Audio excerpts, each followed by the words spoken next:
Welcome to another episode of Honest Cars. My name is Nwamba, and we have got Warren Ingram with us. And Warren, first and foremost, how are you, Warren? I'm so good. Thank you for having me on the show. Guess what we're going to talk about this week? My new favorite current topic in the world of cars, electrics. Yes. We're going to wrap up the last few conversations we've been having about electric vehicles because it is topical. Many people are thinking about it. Fuel prices are very high.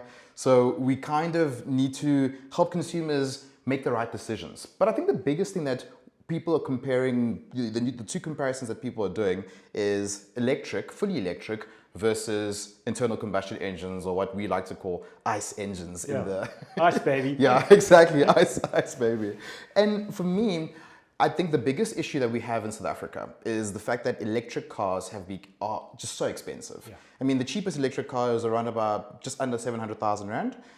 Second to that would be the Volvo XC40 P8, which is 1.2 million Rand. Then you've got your BMWs and your Mercs, which sits around about 1.6, 1.7, all the way up to 3 million Rand for these cars. So the buy-in is just extremely high because naturally as a consumer, I'm thinking to myself, if I'm going to buy an electric car, I want to offset that cost so that I don't have to pay for fuel. Yeah. But if the cost is so high to begin with, how long is it going to take you to actually recoup that fuel cost that you would have been spending? It's quite an interesting equation. Yeah, and it feels to me that consumers are being punished for the right behavior. Yes. So worldwide, we need to burn less fossil fuel. Yeah. So we want to do that, and consumers around the world are saying, I'm happy to go through the cost of buying another car specifically to do this. Yeah. And then our government says, well, that's great, we're going to tax you because this is what it's about, right? It's not that I'm assuming the cars are a bit more expensive to make, actually, like for like. If your XC40 example, I'm assuming the XC40 electric versus the comparable petrol or diesel, I mean, they would be cheaper to make, the fossil fuel car. I would imagine so. I mean, from a battery technology perspective, I'm pretty sure that is quite costly. I don't think it's obviously as exorbitant as the pricing difference that we see in our country, like you said, because of the tax. But I would imagine that it would be more expensive to develop the electric variant of a specific vehicle. But I can give you some feedback with regards to that in the next episode. So let's assume then that actually this huge difference, because I mean, is it double? Are the cars twice as expensive, or is it sort of roughly? It's tiered. So there's certain taxes. I think there's like a 30% that you pay for this because it's a luxury item. It all adds up, but it does work out to sometimes double the price, if not just under double the price. I mean, you look at that XC40. If we were in Europe, you'd be paying under R1 million for a car like that, perhaps 800,000-900,000. But because of the taxes in South Africa, we pay 1.2 million Rand for that vehicle. But I do think that even at 1.2 million Rand, now we're starting to look at a little bit of a sweet spot because most consumers out there who do have means to buy a big SUV, that roughly you're going to spend $1 million. Whether you're buying something like a Hyundai or a Kia or something even more premium, R1 million has become the benchmark pricing for an SUV. The XC40 isn't the biggest SUV, it's actually the smallest that they've currently got in the range.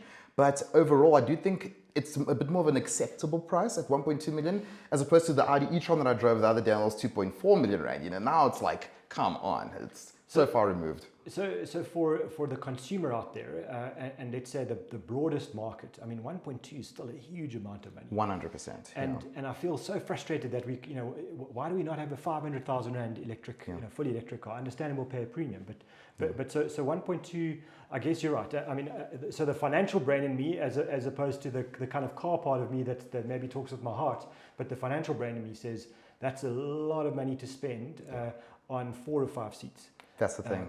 And it's not going to go, it's not going to get me from Joburg to Cape Town, for example, any faster. I mean, we need to talk about that. So the convenience question I have.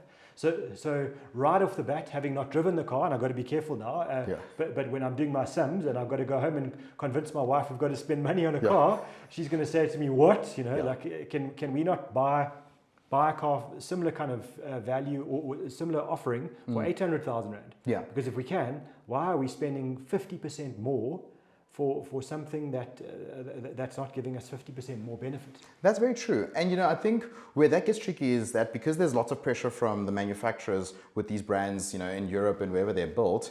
For instance, Volvo themselves, they don't offer diesels anymore because diesel was the kind of engine that you wanted if you wanted to go long distance, you wanted to save a bit of fuel, diesel is the way to go. But now they've ruled out diesel, so they only offer petrol-powered engines, and now they've got the electric variants. But speaking about just the cost factor, I do think that it is still at a point where you're not going to recoup the money that you would have been spending on fuel back. No. I do think that it's going to take some time. Only when the price comes down is that now it's going to start balancing out. But it's also just a convenience factor as well, because filling up your car only takes a couple minutes to do. But now if you're going to sit and you're going to have to plug in your vehicle, with that XC40 we had that car during a shoot that we're doing, and thank goodness we went into Sandton City and we plugged it into the direct current charging point, and in about 40 minutes I had about 80% of the range. And that car is very good in terms of how it regenerates the braking and energy brake recuperation, as they call it.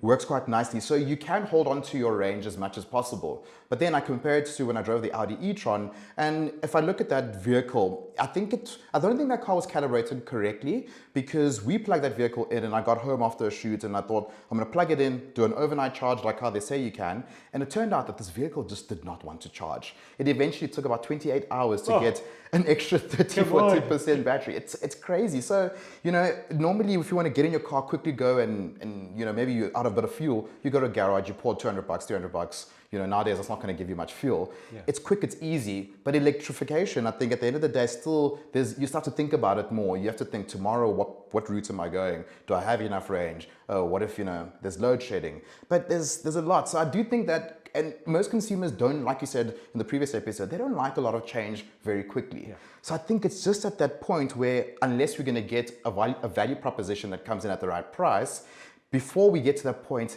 I don't know if the consumer is going to recuperate that money back. I feel like the consumer that will buy these cars now are those that always want to be first. So, yes. They're the ones with the new phone. They're the ones with the new big, expensive laptop, the new watch.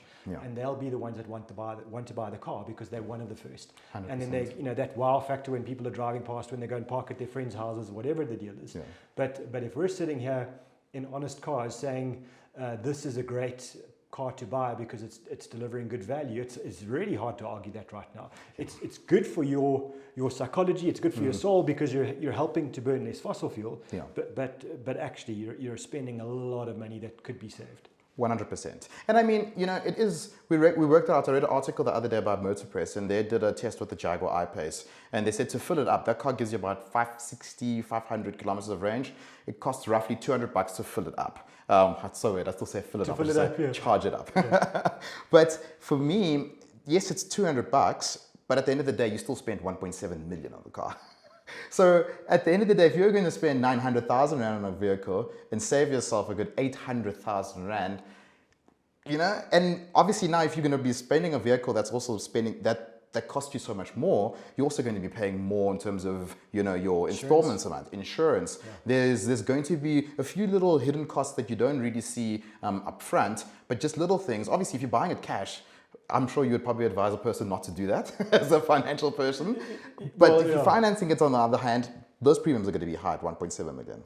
So here's a question for you that I'm holding is, let's say I managed to convince my wife that I'm going to spend 2.4 million Rand on a car that takes 28 hours to charge.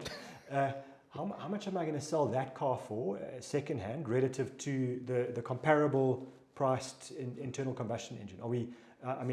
do I get a better resale value because this is electric, or do I lose out? Good question. Very good question. And at this point, I would say it's a bit of an unknown. But if I look at how the industry works, it's all about supply and demand. And from a supply and demand perspective, because there's not a huge demand for electric vehicles, I can't imagine you're getting the best price for your electric vehicle when you're trading it in. And I look at the example of the BMWs, when they a long time ago came out with their i3 models and the i8 models, and they had full electric and you had the one that had the small little engine. But in the market right now, I kid you not, you go with 400,000 Rand today or 350,000 Rand in the used market, you will come home with an i3.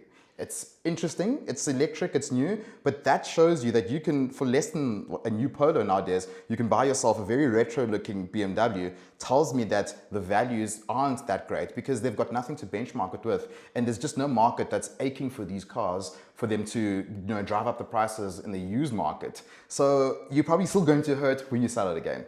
So that tells me the opportunity, if I want to go into this market and buy that car, make my conscience feel better, do something for the world, I actually need to wait for the second-hand car.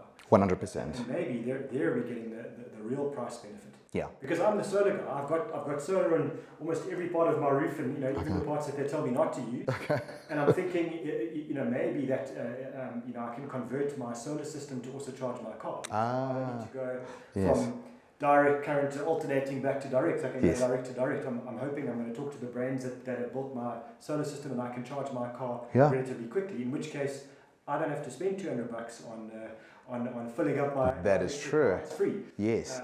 The cost of the solar is already there, and then a second-hand electric car sounds to me like not free because there's insurance and I'm sure I have to change tires and those things. Yeah. But surely the ongoing maintenance of an electric car will be better. Yes. And they do offer quite strong warranties on the batteries and all that. I know some of them offer 8-year warranties, 10-year warranties on the batteries because the customer needs to have that peace of mind because, they don't want to have to worry about the batteries dying out.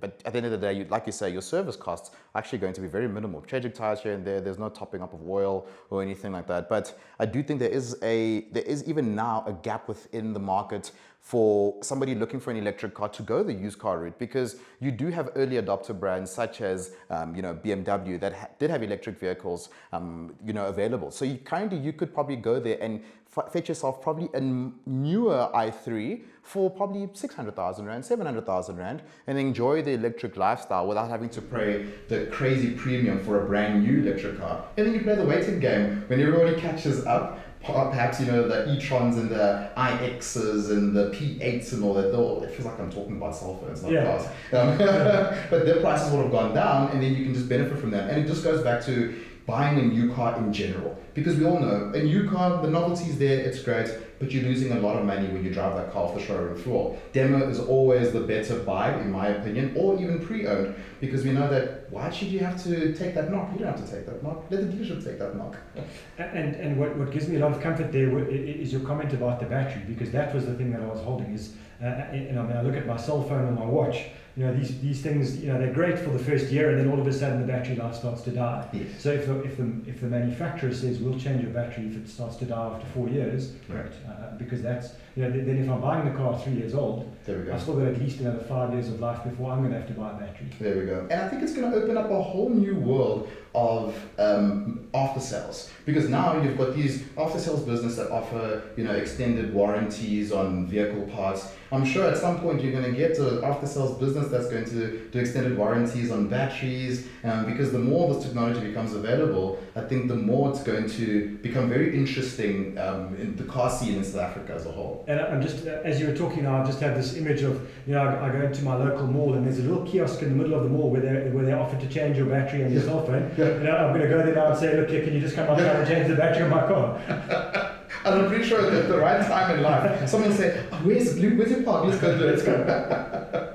But definitely, at this point, I would say, if you've got a lot of money to spend, and like you say, you want to do the right thing, take care of the environment, not be spending so much on fuel. If you're willing to take the knock now on the high prices of electric vehicles, I definitely do think it's the way to go. If you're comfortable spending that money. But like we said, there also are smarter ways to still get into that world without having to pay the premium. Looking at the used market and just comparing rand for rand and convenience. At the end of the day, we live in very fast Johannesburg. Sometimes we don't have time just to sit around for 45 minutes waiting for a car to charge. We need a quick fill up. We need to go. So for everybody else, I would say, playing the ICE/hybrid game for now, wait it out. But at the same time, if you can, get into the electric world now, why not? Fantastic. Thank you.